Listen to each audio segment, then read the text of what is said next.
Hello everyone, আসসালামু আলাইকুম। আমি নুরিন, ওয়েলকাম করছি নুরিনস ফেরি টেলে। আজকে আপনাদের জন্য নিয়ে এলাম একটা ইনফরমেটিভ ভিডিও, যেই ইনফরমেশনগুলো ডেনমার্কে আসার ডিসিশন মেকিংয়ের আগে জানা খুবই দরকার। সো আজকে আমি কথা বলবো বেনিফিটসগুলো নিয়ে, যেগুলো আমরা কোন বেনিফিটস অ্যাজ আ স্টুডেন্ট হিসেবে আমরা নিতে পারবো কি পারবো না। বেশ কিছু পুরনো নিয়মই নতুন করে মাথাচাড়া দিয়ে উঠেছে, যেগুলো জানা আমাদের জন্য খুবই দরকার। সো আমি যদি শুরু করি, ফর এক্সাম্পল আপনাদের রেসিডেন্স পারমিট লেটারে আমাদের জন্য কিছু কন্ডিশনস উল্লেখ করা থাকে। আমরা অ্যাজ আ স্টুডেন্ট হিসেবে অথবা স্টুডেন্টের স্পাউস হিসেবে এসে কি করতে পারবো আর কি করতে পারবো না। ফার্স্ট অফ অল আমি সাজেস্ট করবো সবাই তার যার রেসিডেন্স লেটার পারমিট লেটারটা পুরোপুরি থরলি পড়ে দেখবেন। তো সেখানে কন্ডিশনগুলো নিয়েই আজকে আমি কথা বলবো। First of all, social policy অ্যাক্টের আন্ডারে যে ক্যাশ বেনিফিটসগুলো পড়ছে, সেই ক্যাশ বেনিফিটসগুলো কিন্তু আমরা নিতে পারবো না। এটা অনেক আগে থেকেই নিয়ম ছিল এবং এখনও আছে। সেই এক্সাম্পল কি হতে পারে, যেমন স্টুডেন্ট হাউজিং লোন আমরা কোনো ক্যাশ বেনিফিটস নিতে পারবো না। আদার দেন দ্যাট আরও কিছু বেনিফিটস আমরা নিতে পারবো না, যেমন বেকার ভাতা, maternity paternity leaves, sick paid leaves, এগুলোর কোনোটাই আমরা নিতে পারবো না। চাইল্ড সাপোর্ট, এগুলো কোনোটাই আমরা অ্যাজ আ স্টুডেন্ট হিসেবে ডেনমার্কে এসে নিতে পারবো না।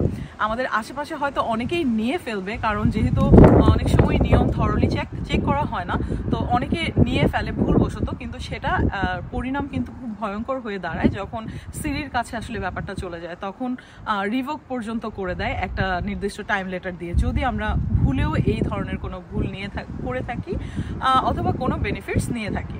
এই গেল একটা পয়েন্ট। এবং আমার 2 নম্বর পয়েন্ট, যেটা খুব গুরুত্বপূর্ণ এবং এখনকার সিচুয়েশনে এটা খুবই বড় একটা ইস্যু হয়ে দাঁড়িয়েছে, সেটা হচ্ছে উনডমস্কোর্ট, যেটা হচ্ছে স্টুডেন্ট ট্রাভেল পাস, অথবা একটা ডিসকাউন্ট আমরা পেয়ে থাকতাম অ্যাজ এ স্টুডেন্ট হিসেবে। বেসিকলি আমরা যখন একটা ইউনিভার্সিটিতে ভর্তি হই, ম্যাক্সিমাম টাইমই দেখা যায় যে ওই সিটিতে না থেকে আমরা দূরে কোথাও থাকছি। আমি যদি এক্সাম্পল দিই, যেমন আমি এসডিইউতে পড়ি এবং এসডিইউর বেশিরভাগ স্টুডেন্টই কিন্তু কোপেনহেগেনে থাকছে ফর দি বেনিফিটস লাইক জবের জন্য, অপরচুনিটির জন্য। ওরেন্সে থাকছে না, কিন্তু যার ফলে তারা এতদিন এই স্টুডেন্ট ট্রাভেল পাসটি ইউজ করতে পারতো, যেটার মধ্যে খুব ভালো একটা বেনিফিট ছিল। 75% ডিসকাউন্ট পেত ভাড়াতে, যেটা একটা স্টুডেন্টের জন্য বিশাল একটা অ্যামাউন্ট। তো এখন সেই জিনিসটি বন্ধ হয়ে গেছে এবং পুরোপুরি রেস্ট্রিক্টেড করে দেওয়া হয়েছে। আমরা নন ইউরোপিয়ান যারা আছি তারা কিন্তু এই উনডমস্কোর্টটি ইউজ করতে পারবো না। মানে আমরা এটি একটি সাবসিডাইজ বেনিফিট হিসেবে কাউন্ট করে, এবং as a non European student আমরা এটাতে একদমই অ্যালাউড না। তো আমরা এতদিন যত স্টুডেন্ট ছিল মোটামুটি সবাই এটা ইউজ করতো, কিন্তু এখন এই জিনিসটা একদমই রেস্ট্রিক্টেড ফুললি।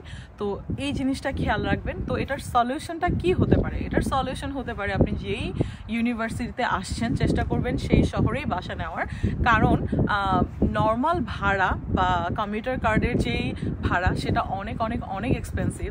মানে আপনি যদি এসডিইউতে পড়েন ওরেন্সে, আর আপনি যদি সিপিআর থাকে আপনার কোপেনহেগেনে, মানে কোপেনহেগেন থেকে আপনার আসা যাওয়া করতে হয়, সেই ভাড়ার অ্যামাউন্টটা এতই বেশি, which is close to your housing rent. So এটা আসলে একটা স্টুডেন্টের জন্য এটা পোষানো কোয়াইট ইম্পসিবল, এবং আদার খরচ তো আছেই। So I would not suggest যে এরকম না করা, যেই হাউজিংয়ে যেই ইউনিভার্সিটিতে আসবেন সেখানেই বাসা নেবেন, সেখানেই কাজ খোঁজার ট্রাই করবেন, এবং যাতে করে আপনাদের এই স্টুডেন্ট কার্ডটি নিতে না হয়। আর বেশি কিছু বলে আজকে আর ভিডিও বড় করব না। আর একটা ইম্পর্টেন্ট বিষয় যেটা বলবো, যে আপনারা অনেকেই বলেন যে আমি কেন আসলে এখন ভিডিও করি না, ইনফরমেটিভ ভিডিও করি না বেসিকলি। তো টু বি ভেরি অনেস্ট, আমি 3 বছর আগে আপনাদেরকে যতটুকু এনকারেজ করতাম ডেনমার্কে আসার জন্য অ্যাজ আ স্টুডেন্ট হিসেবে, এখন কিন্তু আমি ঠিক ততটুকু এনকারেজ করব না। কারণ ডে বাই ডে ডেনমার্কে ইমিগ্রেন্টদের জন্য রুলস কঠিন থেকে কঠিনতর হচ্ছে, এবং অনেক বেশি রেস্ট্রিকশন এখানে রয়েছে।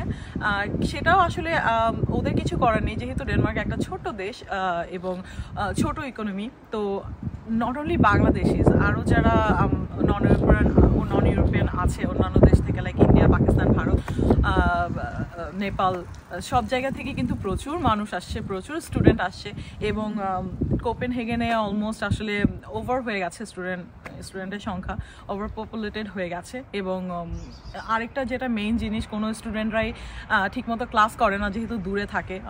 তো এই জিনিসগুলো একটা প্রবলেম হয়ে দাঁড়িয়েছে এবং ওরাও চায় যে আস্তে আস্তে স্টুডেন্টের সংখ্যা কমে যাক, এবং সেই জন্যই কিন্তু আমাদের জন্য দিন দিন রুলসগুলো টাফ করা হচ্ছে।